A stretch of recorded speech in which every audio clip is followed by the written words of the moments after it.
You're in a meeting. Someone says your name. Everyone looks at you, and suddenly your face is on fire. It's hot, it's red, you can feel the heat radiating from your cheeks. You want to disappear. This is blushing, and it happens to almost everyone. But here's the thing, no other animal on earth does this. Not dogs, not chimps, not elephants, only humans blush, and nobody fully understands why. But the answers might tell us something surprising about what it means to be human. Let's start with what's actually happening. When you blush, the blood vessels in your face dilate. They open wider, allowing more blood to flow to the surface of your skin. That's why your face turns red. It's a physiological response triggered by the sympathetic nervous system, the same system that controls your fight or flight response, the same system that makes your heart race when you're scared. But blushing is different. It's not about fear, it's about social exposure.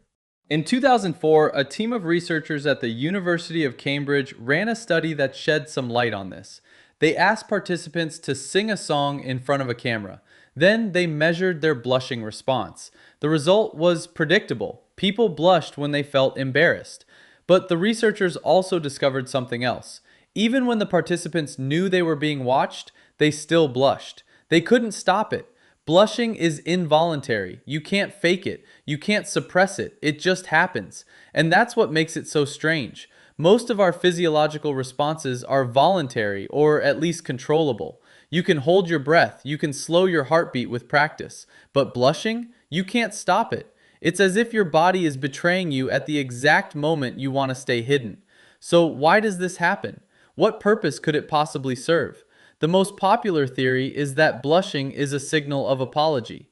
When you blush, you're showing everyone that you know you've done something wrong. You're signaling submission. You're saying, I'm aware of my mistake and I'm sorry. It's a way of diffusing conflict. If you look embarrassed, people are less likely to punish you. They see your discomfort and they back off. In evolutionary terms, this is useful. It reduces aggression. It maintains social bonds. It keeps the group together. In 2012, researchers at the University of Amsterdam tested this idea. They asked participants to watch videos of people who had committed a social mistake. Some blushed, some didn't. The participants rated the blushing people as more trustworthy and less likely to make the same mistake again. The blush was a reliable signal of contrition. It told the group that the person understood their error, and that made them more forgivable. But there's a problem with this theory. It doesn't explain why we blush when we're praised, or when we're complimented, or when someone we like looks at us. That's not about apology, that's about attention. And that's where another theory comes in. In 2009, psychologist Mark Leary proposed something different. He suggested that blushing is a signal of social awareness. When you blush, you're showing that you care about how others see you. You're demonstrating that you're sensitive to social judgment. And that's a good thing. It means you're not a psychopath. It means you're invested in the group. It means you're paying attention. In a way, blushing is a social signal of emotional honesty. It tells others that your feelings are real. Here's where it gets even more interesting. Babies don't blush. Toddlers don't blush. Blushing doesn't develop until around age 4 or 5. That's the same age when children start to develop a sense of self. They begin to understand that they're being observed. They begin to care about how they're perceived. The blush appears at the exact moment when self-consciousness emerges. That's not a coincidence. So blushing is tied to self-awareness. It's tied to the knowledge that you're being watched. And that's something no other animal has. Chimps have social hierarchies, they get embarrassed, they even cover their faces, but they don't blush. Their faces don't turn red. They don't have the physical mechanism for it. Only humans have the combination of social self-consciousness and the physiology to display it. Now here's the part that complicates everything. Blushing is a signal that you're paying attention to social norms. It's a signal of conformity, but it's also a signal of vulnerability. When you blush, you're revealing your emotional state to everyone around you. You're opening yourself up. You're making yourself vulnerable. That should be a bad thing, evolutionarily speaking. Vulnerability is dangerous. It makes you a target. But in humans, it's actually a strength. When you blush, you're showing that you're honest. You can't fake a blush. If you look embarrassed, people trust you more. They see you as more sincere. A 2011 study found that people who blush easily are perceived as more trustworthy and more generous. The blush is a social signal that your emotions are authentic. It's a marker of emotional authenticity. And that might be the key. In a species that relies so heavily on cooperation and trust, a signal that can't be faked is incredibly valuable. You can lie with your words, you can control your facial expressions, but you can't control your blush. It's the one part of your body that tells the truth. It's an honest signal. In 2013, researchers at the University of Groningen tested this idea. They found that people who blush more easily are less likely to engage in cheating behavior. The blush is a sign of moral sensitivity. It's a sign that you care about doing the right thing. And it's a sign that you're less likely to betray the group. The blush, in other words, is a signal of trustworthiness. And yet, we hate it. We do everything we can to hide it. We cover our faces, we look away, we wear makeup, we try to control it, but we can't. And that's the paradox. We have this response that serves a clear social function, and yet we find it deeply embarrassing. We treat it as a flaw, we see it as a weakness, but it's not a weakness, it's a strength. In 2007, a study in the Journal of Personality and Social Psychology found that people who blush are seen as more likable. They're seen as more approachable. They're seen as more human.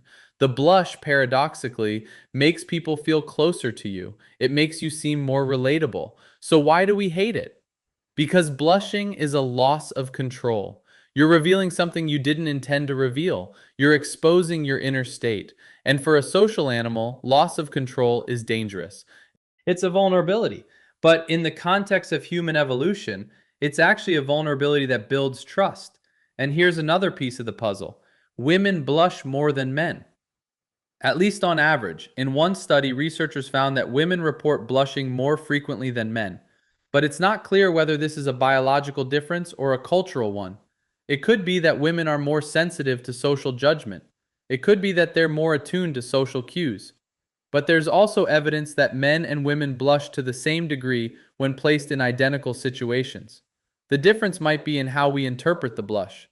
A man who blushes might be seen as weak. A woman who blushes might be seen as endearing. That's a cultural overlay. But that's not the end of the story.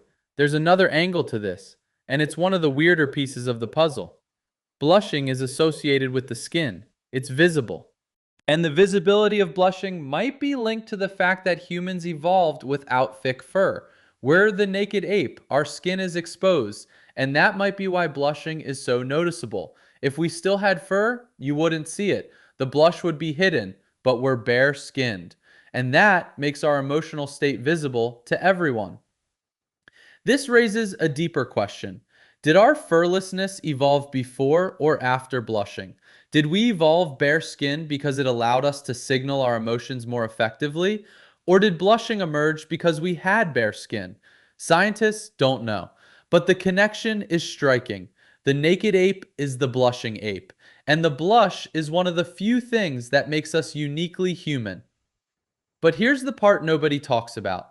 Blushing isn't just about embarrassment, it's also about attraction. When you're attracted to someone, you might blush. Your body is responding to the attention, and that blush signals interest. It signals vulnerability. It signals openness. In some ways, blushing is a courtship signal. It tells the other person that you're paying attention to them. It tells them that you're aware of their presence. And it tells them that you're human. Now let's zoom out. Blushing is a response that most people see as a weakness, but in the context of human evolution, it's a superpower. It's an honest signal. It's a marker of trustworthiness. It's a sign of emotional authenticity, and it's unique to us. No other animal has it. Not even our closest relatives. Chimps get embarrassed, but they don't blush. Gorillas get nervous, but they don't blush. Only humans have the combination of physiological response and social self-consciousness that makes blushing possible. So the next time you blush, remember this. You're doing something that no other animal on Earth can do. You're showing the world that you're paying attention. You're showing the world that you're honest. You're showing the world that you're human. It's not a weakness. It's the mark of a social animal. And that's something to be proud of.